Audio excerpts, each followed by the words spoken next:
안녕하세요. 영화 리뷰 채널 키노데이의 데이입니다. 이번 영상에서는 90년대 말, 2000년대 중후반 여성 테니스계를 지배한 비너스, 세리나 윌리엄스 자매를 키워낸 아버지의 감동 실화 킹 리차드를 살펴봅니다. 인종차별이 만연하던 시기, 거리를 다닐 때도 목숨을 위협받는 빈민촌에서 살아간 리차드 윌리엄스.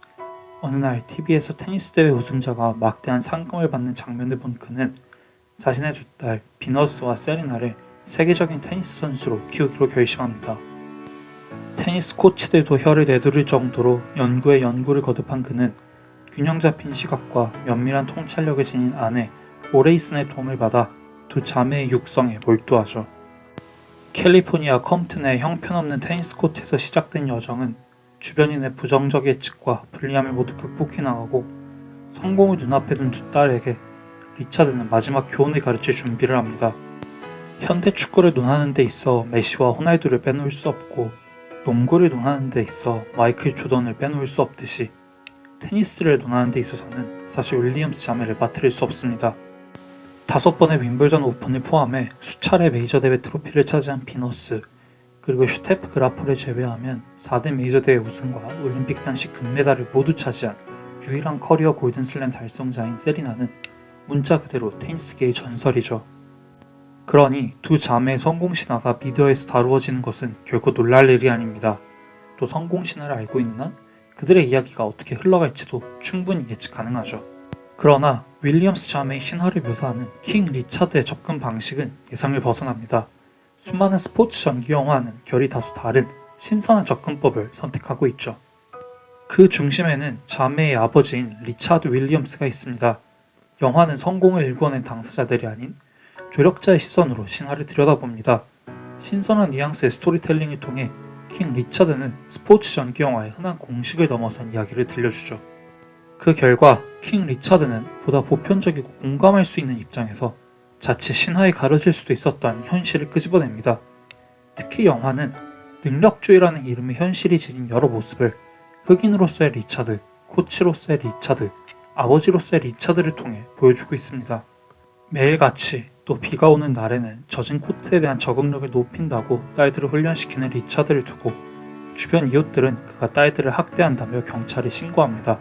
또 부유층도 쉽사리 뒷바라지해주기 힘든 테니스를 굳이 할 필요가 있냐며 다른 종목을 추천하는 이들의 권유에도 리차드의 결심은 전혀 변하지 않죠. 단순히 딸들의 재능을 봐서가 아닙니다. 그에게 테니스는 가난한 흑인 가정에서 태어나 불우하게 자란 자신과는 다른 삶을 딸들이 살고 더 밝은 미래를 만들기 위한 것이었기 때문이죠. 그래서 그는 세상은 날 무시했지만 너희는 달라, 존중받게 할 거다 라고 말합니다. 실제로 리차드와 비너스, 세레나의 이야기는 흑인으로서의 꿈을 이뤄냅니다. 비너스가 처음으로 참가한 프로 무대에서 그녀의 플레이를 보는 흑인, 여성 관중들의 표정과 반응은 호기심에서 열광과 팬심으로 변해갑니다. 새 부녀가 백인 스포츠인 테니스에 낸 균열은 그들을 보고 테니스 선수를 꿈꾸기 시작한 흑인들로 인해 점점 더 커집니다. 그 덕분에 흑인이라는 이유로 과잉 진압당하거나 총에 맞지 않고 마약에 빠지지 않는 삶의 가능성도 덩달아 커집니다. 흑인에게도 다른 미래가 있음을 상상할 수 있는 것이죠. 리차드의 결심은 특히 그가 흑인 사회에 만연한 고정관념에 정면으로 부딪히는 장면에서 강조됩니다. 공영 테니스 코트에서 딸들을 훈련시키는 리차드는 코트가 있는 지역의 개인들에게 숱한 모욕과 폭행을 당하죠. 전설적인 NBA 선수였던 찰스 버클리도 지적한 바 있는 학교를 제대로 다니고 좋은 성적을 받아서 사회적으로 성공하려는 흑인의 노력을 폄하하는 그 잘못된 관념과 리차드는 흑인이었기 때문에 맞서 싸워야 했던 것입니다. 이는 리차드가 흑인으로서 지니고 있던 트라우마를 아내에게 위로받는 장면, 또 비너스에게 자신의 불우한 어린 시절을 고백하는 대목이 더욱 뭉클한 이유이기도 합니다. 이때 그가 같은 흑인들 사이에서도 팽배한 고정관념과 편견을 뚫고 빈민촌에서 빠져나오기 위해 선택한 방식은 철저한 능력주의입니다. 미리 짜놓은 계획대로 딸들에게 능력을 증명하기를 요구하는 그의 모습은 마치 스티브 잡스를 보는 듯하죠. 불가능할 것 같은 프로젝트를 끈질기게 설득하고 때로는 협박으로 성공시킨 잡스처럼 리차드 역시 현실을 왜곡한 게 아닌가 싶은 능력을 끌어내는 힘을 보여줍니다. 그는 세계 챔피언이 될 거라는 거대한 비전을 가지고 있을 뿐만 아니라 전혀 의심하지 않죠. 그리고 굳은 믿음을 딸들과 공유하면서 그저 열정이라는 말만으로는 부족한 불가능을 가능으로 뒤바꾸는 자매의 능력을 최대한으로 끄집어냅니다. 그러면서도 리차드는 결코 막연한 기대나 예측 그리고 호의와 혜택의 힘에 기대려 하지 않습니다. 능력을 확실하게 증명하고 또 보여준 능력으로서만 가치를 인정받으려고 합니다. 그래서 그는 가난한 흑인으로서 비너스와 세레나를 지도해 이루어낸 성과 업적이 대단하다고 칭찬하는 에이전트들의 말에 크게 분노하고 그들의 계약 제안을 이런지하에 거절하죠. 마찬가지로 비너스의 프로 데뷔 직전에 거대한 계약금을 제시한 나이키와의 협상에서도 아직 능력을 증명하지 못했다며 사인하지 않습니다. 그러나 능력과 증명이라는 잣대에 충실했기 때문에 작중 비너스는 리차드가 누누이 말했던 대로 테니스계의 스타이자 롤모델로 자리 잡는 데 성공합니다. 누군가에 의해 주어진 자리를 차지하거나 외부의 평가에 의해 매겨진 가치에 안주하는 대신 그녀는 자신의 능력을 믿고 자신을 둘러싼 차별과 편견을 진정으로 하나하나 깨부수죠. 이처럼 작고 좁은 문틈을 뚫어서 스스로를 증명했기에 그녀의 성공은 유사한 처지에 있고 동질감을 느끼는 모든 사회적 약자에게 힘과 희망을 불어넣을 수 있습니다. 리차드는 단순히 테니스뿐만 아니라 인생을 가르친 코치인 셈이죠.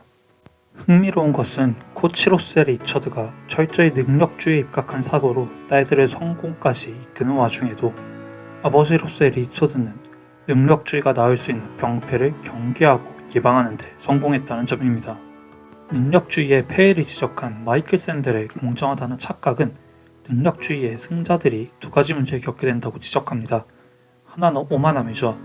성공이 자신의 능력에 대한 보상이고 노력에 따른 대가로만 여겨지기 때문에 성공하지 못한 이들을 무시하고 조롱하게 된다는 겁니다.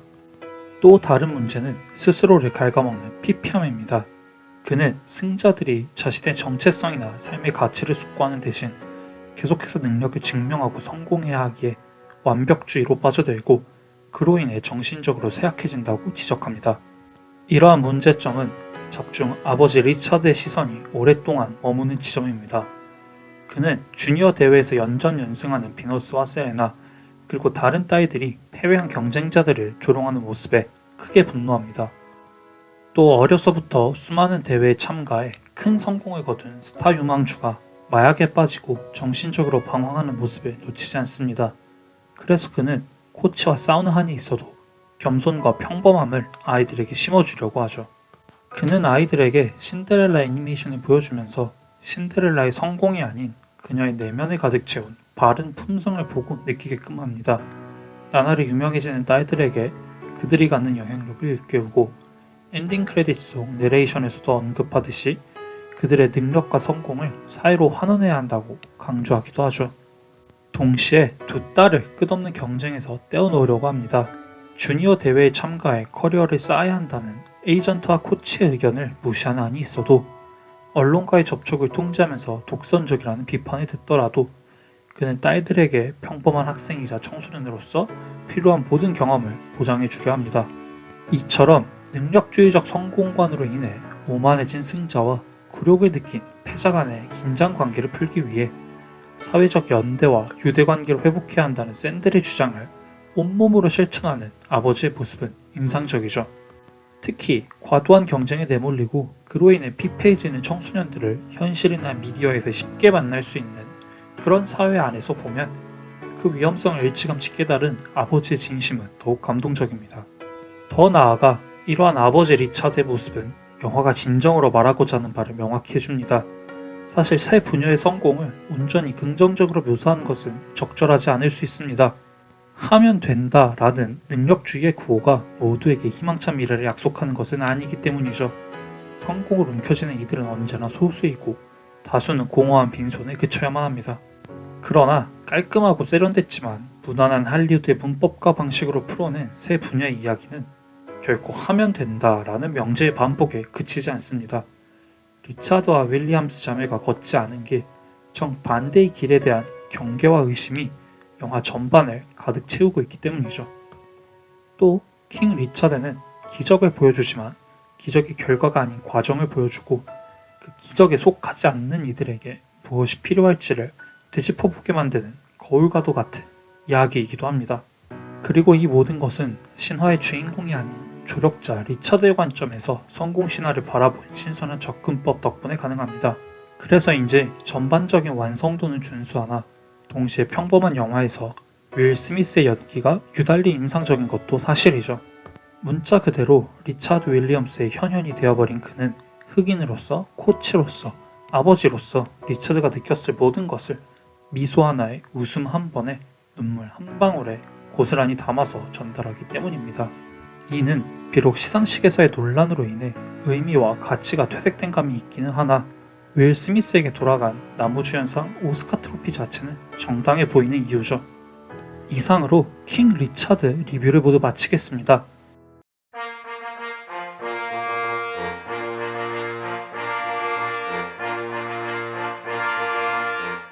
더 많은 영화 리뷰는 아래 링크에 브런치, 키노라이츠, 오마이뉴스, 네이버 블로그, 카카오 뷰를 통해 보실 수 있으니 많이 이용해주세요. 리뷰 내용이 마음에 드셨다면 리뷰 제작에 큰 힘이 되는 구독과 좋아요, 알림 설정 모두 부탁드리겠습니다. 끝까지 봐주셔서 감사합니다.